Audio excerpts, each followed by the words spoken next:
The air was electric, charged with anticipation. The crowd buzzed like a hive of bees, each person waiting for something that would change everything. The date was June 5, 1956, and the place was the Milton Berle Show, a live television program that was the talk of the nation. This wasn't just any show, it was the night Elvis Presley would step onto the stage and deliver a performance that would shock, divide, and electrify the American public. Elvis walked onto the stage, his presence commanding attention. He was dressed in a tight black shirt and slacks, his hair slicked back into a perfect pompadour. The moment he began to sing, the world stopped. His voice was a mix of raw power and smooth charm. But it was his movements that truly set the stage on fire. He swayed, he shook, and he gyrated in a way that no one had ever seen before. His hips moved in a rhythm that seemed to defy gravity, and his body seemed to pulse with an energy that was both magnetic and unsettling. The audience was split in an instant. On one side, there were those who saw Elvis as a revolutionary, a young man bringing a new kind of music and energy to a world that was tired of the old ways. They cheered and whistled, their faces alight with excitement. On the other side, there were those who saw him as a threat, a corrupter of the youth, a symbol of everything that was wrong with the modern world. They were horrified, their faces twisted in disapproval. Among the critics was the Rev. Charles Howard Graff, who, in a New York Times article, described Elvis as using innuendo and suggestion by curl of lip and shake of hip, representing the revolt from the tried and true. Even in the UK, where Elvis's performances hadn't been seen, the Picture-a-Gore magazine wrote, "The news that he is coming to England early next year fills me with advance revulsion. If the Musicians' Union could prevent his working here, it would suit me fine. I know that this man is dangerous and don't want to see British youngsters hacking out his name on their arms with clasp knives or C-sex, treated as an appallingly commercial freak show." But Elvis didn't back down. He didn't care about the critics. He knew what he was doing, and he knew that he had something special. In an interview with True Story magazine, he said, "Kids like music, and I give it to them. How can that be bad?" Some writers defended him, like Jock Carroll, who wrote in Weekend magazine, "The solemn accusation that these old codgers throw at our boy is that he is selling sex. Come now, fellows. Ever hear of Marilyn Monroe, Anita Ekberg, Jane Russell, Zsa Zsa Gabor, Eartha Kitt, or perhaps in your day, Mae West or Theda Bara? What do you think the girls have been selling? Violin lesson." Despite the controversy, Elvis's popularity only grew. His next television appearance on The Steve Allen Show was a different kind of challenge. The producers wanted to tone down his performance, and they did it in a way that was both clever and cruel. They had Elvis dress in a tuxedo and perform hound dog to a basset hound. The audience laughed, but it was a different kind of laughter. It was a laugh that said, "See, we can accept Elvis, but only if he looks and acts like one of us." Elvis didn't like it.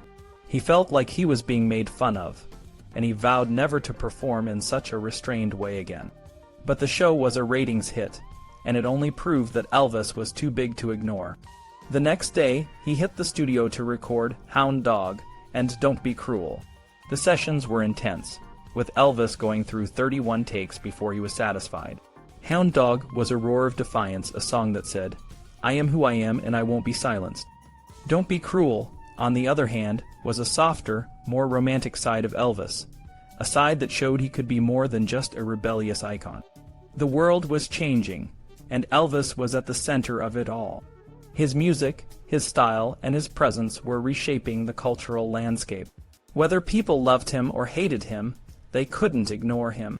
And as he stepped back onto the stage, ready to face the next challenge, everyone knew that the world would never be the same. Elvis's songs in the film provided some of the best moments. He sang with confidence and humor, and his movements, though sometimes suggestive, were entertaining and exciting. The version shown in the U.S. was longer, with some violent scenes cut out for the international release. In America, not everyone had bad things to say. Buddy Mason, a columnist, really enjoyed Elvis's performance, even if his praise was a bit unusual. He described the film as a well-balanced and satisfying experience, with Elvis as the highlight. However, some critics were much harsher. One review in Films and Review was particularly critical, describing Elvis's appearance as lacking character, and his movements as lewd and suggestive. The reviewer saw Elvis's style as a mix of religious, African American, and dance moves, all leading to a self-induced orgasm. This was a strong reaction, still tied to the backlash from Elvis's earlier performance on the Milton Berle Show. Despite the mixed reviews, the songs Elvis performed were generally well received. We're Gonna Move was a reworked gospel song, and while it was pleasant, it wasn't as strong as his earlier hits. Love Me Tender was a different story. It was a simple, heartfelt ballad that showcased Elvis's beautiful and sincere singing. Critics noted that Elvis's voice was more flexible and smooth, especially in the higher notes. In September 1956, Elvis entered the studio to record a new single and album. The Jordanaires, now a regular part of his team, added depth to his sound. The first song, Playing for Keeps, was a strong ballad with a full, rich sound. Love Me was even more impressive, with Elvis slowing down the tempo and delivering an emotional, touching performance. How's the World Treating You was another heartfelt ballad, showing Elvis's maturity and clear enunciation. How Do You Think I Feel was less successful, with a rhythm that felt awkward and unfinished. When My Blue Moon Turns to Gold Again was pleasant but lacked structure and energy. Elvis also recorded covers of recent rock and roll hits. Ready Teddy and Rip It Up were energetic and engaging, but they didn't add much to the original versions. Long Tall Sally, while raw, felt like a pale imitation of his live performances. One of the standout tracks was Old Shep, a tearjerker that Elvis performed with deep emotion. It was a long, compelling performance that showcased his vocal range and the beauty of his voice. Paralyzed and Too Much were more polished, but Any Place's Paradise stood out with its bluesy feel and impressive vocal control. The final night of recording included First in Line, a ballad that was unfortunately overproduced with too much echo. The single Too Much and Playing for Keeps were released in January 1957, receiving positive reviews for their consistent and appealing sound.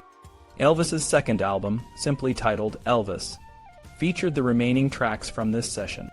While it didn't reach the heights of his earlier hits, it was a cohesive and solid representation of his sound in late 1956.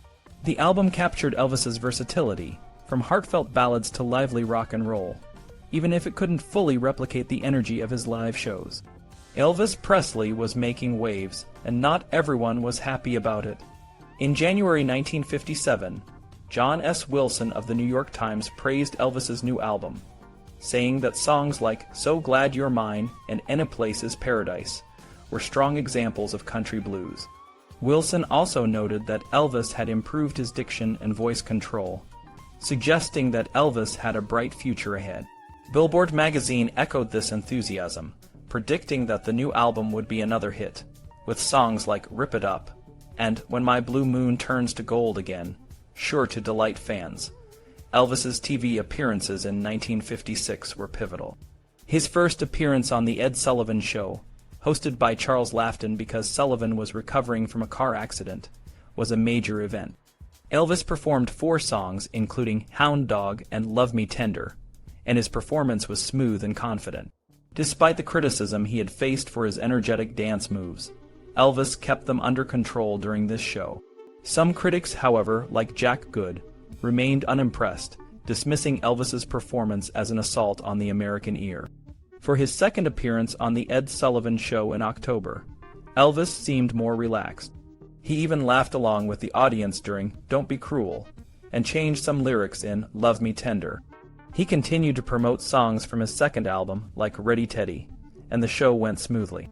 Elvis's third and final appearance on The Ed Sullivan Show was a breakthrough. He performed 7 songs, including a medley of his hits, and a lively version of When My Blue Moon Turns to Gold Again. But the real highlight was his performance of the gospel song, Peace in the Valley. Ed Sullivan himself joined Elvis on stage and praised him as a fine, decent boy, a significant moment in Elvis's journey to acceptance by mainstream America. Elvis's live performances were equally memorable. On September 28, 1956, he returned to the Mississippi-Alabama Fair and Dairy Show in Tupelo, where he had first performed at age 10. The sound quality of the recordings was poor, but the energy was electric. Elvis sang songs from his albums and interacted with the crowd, who screamed and tried to grab souvenirs from his clothing. Despite the chaos, Elvis's performances were playful and engaging. In December, Elvis visited Sun Studios in Memphis, where he jammed with Jerry Lee Lewis, Carl Perkins, and Johnny Cash. The session, later known as the $1 Million Quartet, was a legendary moment in music history. They sang a mix of blues, rock, and gospel songs, and Elvis's versions of Reconsider Baby and Paralyzed were particularly noteworthy. The jam session captured the spirit of early rock and roll and showed Elvis's versatility as a performer. Elvis's final live performance of 1956 was at the Louisiana Hayride in Shreveport on December 16. The recording of this show, released years later, was clearer than many of his other live recordings. Elvis's versions of I Was the One and Love Me Tender showed subtle changes in arrangement and phrasing, with more emotion and power in his voice. The Shreveport Times reported on the frenzy Elvis caused, noting his acrobatic movements and the screams of the audience. Despite his growing fame, Elvis faced continued criticism. Some columnists, like Ruth Millett, quoted unnamed psychiatrists who claimed that Elvis's appeal was his rejection of adult norms. Others, like Pat Doncaster of the Daily Mirror, were baffled by his success but acknowledged his impact. Elvis himself became more defensive, questioning whether delinquency had truly increased since he became famous. By the end of 1956, Elvis was a cultural phenomenon, but his journey was far from over. The next year would bring new challenges and opportunities, and Elvis would continue to shape the landscape of popular music. Elvis had a tough time in 1957. He was at the top of the charts, but he was also facing a lot of criticism. People were writing mean things about him, and it was starting to get to him. Elvis kept every article written about him, and some of them made him feel so bad he could hardly sleep. He was especially hurt by the ministers who spoke out against him, saying he was corrupting young people. Elvis couldn't understand why they were so afraid of teenagers expressing themselves. Elvis was also tired of the rumors. People said he ate 10 hamburgers at a sitting or 8 eggs for breakfast, but that wasn't true. They criticized him for buying expensive cars, but Elvis felt that if he had the money, why shouldn't he spend it? He also defended his manager, Colonel Parker, saying they both made money and worked well together. Despite the criticism, some people still believed in Elvis. Fred Sparks, a columnist, stood up for him, saying that Elvis was a bigger threat to the U.S. than some of the country's real problems. Another writer, George Sokolsky, said Elvis could succeed as a singer, even if his dancing was unnecessary and ugly. Elvis's fans also came to his defense.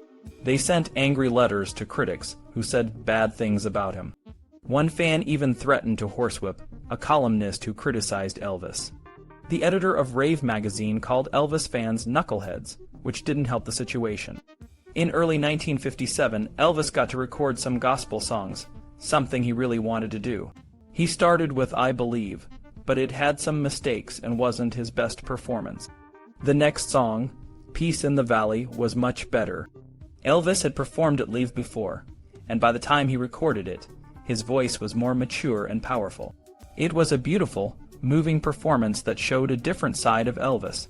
Elvis also recorded Take My Hand, Precious Lord, which was even better.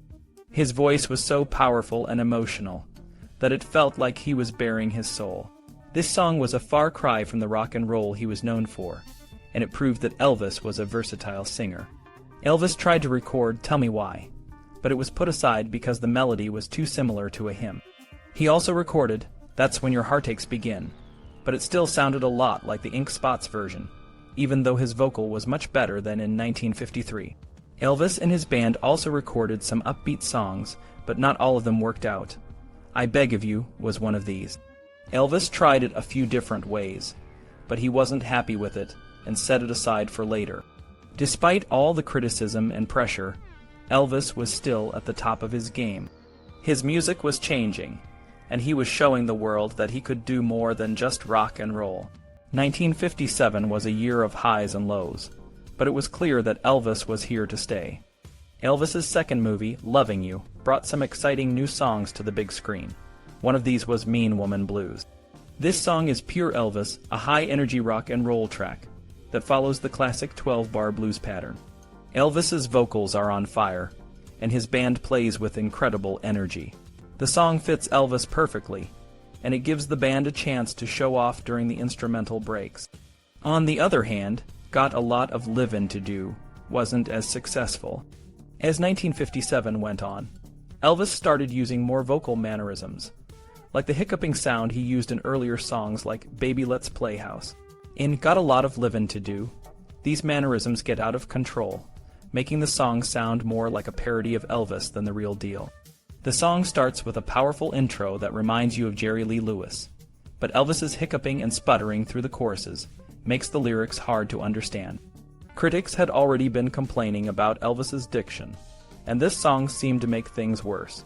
2 more versions of the song were recorded for the movie, but they didn't improve much. All Shook Up is a different story. It's a refinement of Don't Be Cruel, and became one of Elvis's most radio-friendly songs.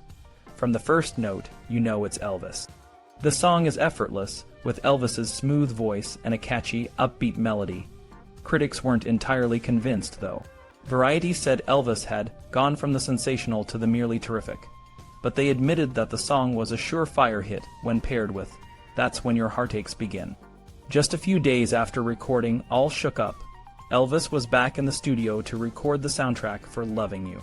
The conditions weren't ideal, as he was on a huge Paramount soundstage, but he still delivered some great performances. Let's Have a Party is a fun, energetic rocker about having a good time.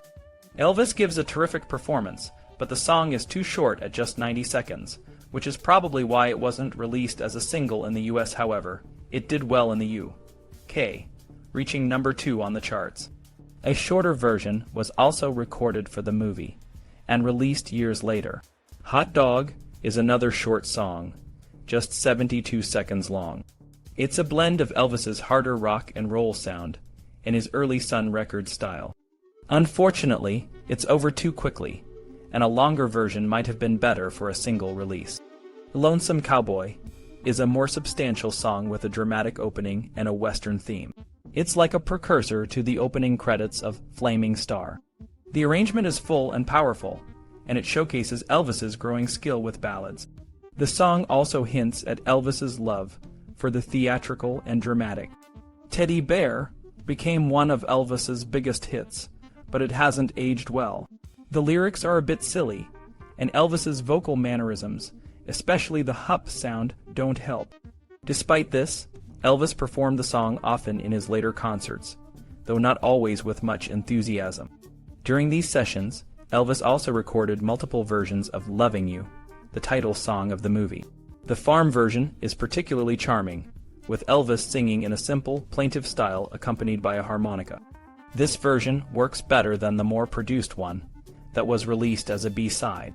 2 other songs were recorded, but not released at the time.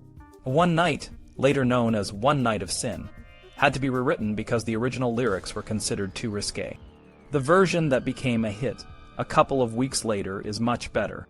Blueberry Hill didn't work well in this session, though it would later become a staple of Elvis's live performances in the 1970s. The movie Loving You was Elvis's first in color, but the reviews weren't all positive. The New York Times was particularly harsh, describing Elvis as grunting his melodies and writhing around. However, Elvis had improved as an actor since Love Me Tender, and some critics, like Variety, noticed this. They said Elvis was more natural, and that the film was box office gold in 1957. The Times in the UK was also more positive, comparing Elvis to Maurice Chevalier and calling the film a success. In the midst of the Loving You sessions, Elvis and his band recorded the Peace in the Valley EP, which included the ballad, It Is No Secret What God Can Do. Despite some vocal mannerisms, Elvis gives a reverent performance, and the EP is well received. However, the other songs recorded during this session were of varying quality. Is It So Strange and Have I Told You Lately That I Love You are pleasant but not particularly exciting. Blueberry Hill also didn't work well, though it improved in later performances. In February, Elvis returned to the studio to record the title song for Loving You.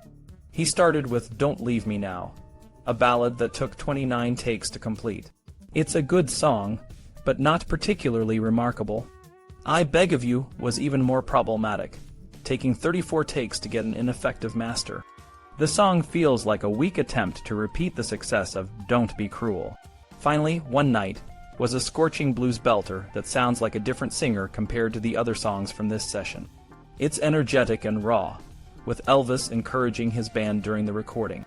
The song was released as a single in 1958 and became a hit, with Billboard praising its New Orleans-style backing and Elvis's powerful delivery.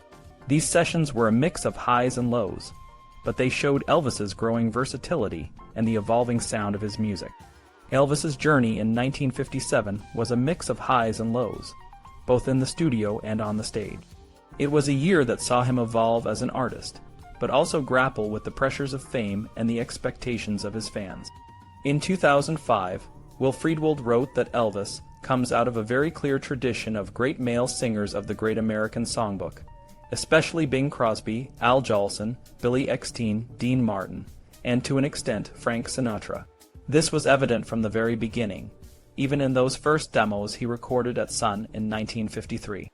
Elvis had a deep understanding of the standard repertoire, and he showed this in his cover of True Love from the film High Society. His version of the song was a beautiful demonstration of his crooning ability, with a warm and subtle instrumental backdrop and the harmonies of the Jordanaires. It was clear that Elvis knew every word of the song, which was unusual for him, and it highlighted his respect for the tradition of great American music. However, not every song Elvis recorded in 1957 was a hit. His cover of I Need You So by Ivory Joe Hunter was typical of the ballads he was recording at the time. The arrangement was similar to Don't Leave Me Now, and while Elvis's vocal was passionate, it didn't stand out as much as some of his other recordings. This was more in line with the style of ballads he was known for, but it didn't add much to his repertoire. The single version of Loving You was recorded in February, and it was a bit of a mixed bag.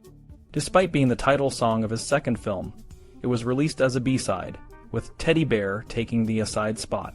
The song itself wasn't one of Leiber and Stoller's best, but Elvis's gentle and sincere vocal helped it stand out. This was a pattern that would continue as Elvis's career progressed. Sometimes he had to make the most of less than stellar material. One of the more experimental recordings from this period was When It Rains, It Really Pours. Elvis and the band tried to make it work, but it always felt unfinished and disorganized. The song was eventually released in 1965, but even then, it seemed like it was included more out of necessity than because it was a strong track. The Loving You album, released in July 1957, was a reflection of the mixed results of Elvis's recording sessions. The first side featured songs from the film, but the second side was a collection of ballads that didn't quite fit together. Songs like Blueberry Hill and Have I Told You Lately That I Love You were included, but they didn't add much to the album. It was a typical Elvis album of the time put together with a batch of random songs from the vaults, without much thought or effort. Elvis's manager, Tom Parker, was a driving force behind his career. Parker was all about making money and merchandising, and by the end of January 1957, Elvis was already a millionaire. Parker had arranged everything from Elvis's personal appearances to his movies and television performances, and he had sold a wide range of Elvis-related product. Despite the focus on money, Parker defended Elvis, saying he was just a regular 21-year-old off stage. Not everyone was a fan, though.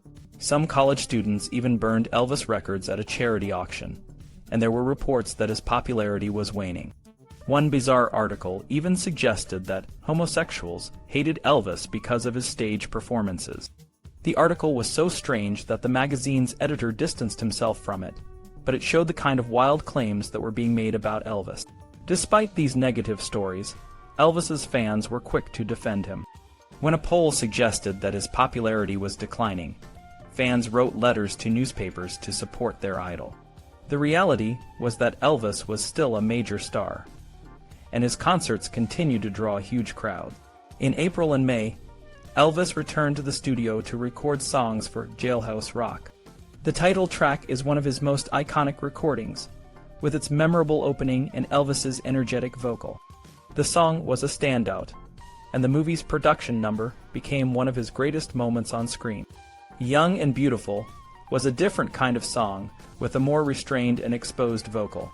Elvis's performance was beautiful, and the arrangement made a smooth transition from a jazz club feel to a rock ballad.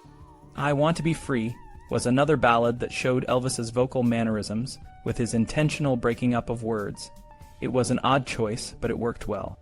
Don't Leave Me Now was re-recorded, but it's not clear why, and both versions ended up being released on different albums. Baby I Don't Care was a better recording, with a more sophisticated and humorous approach.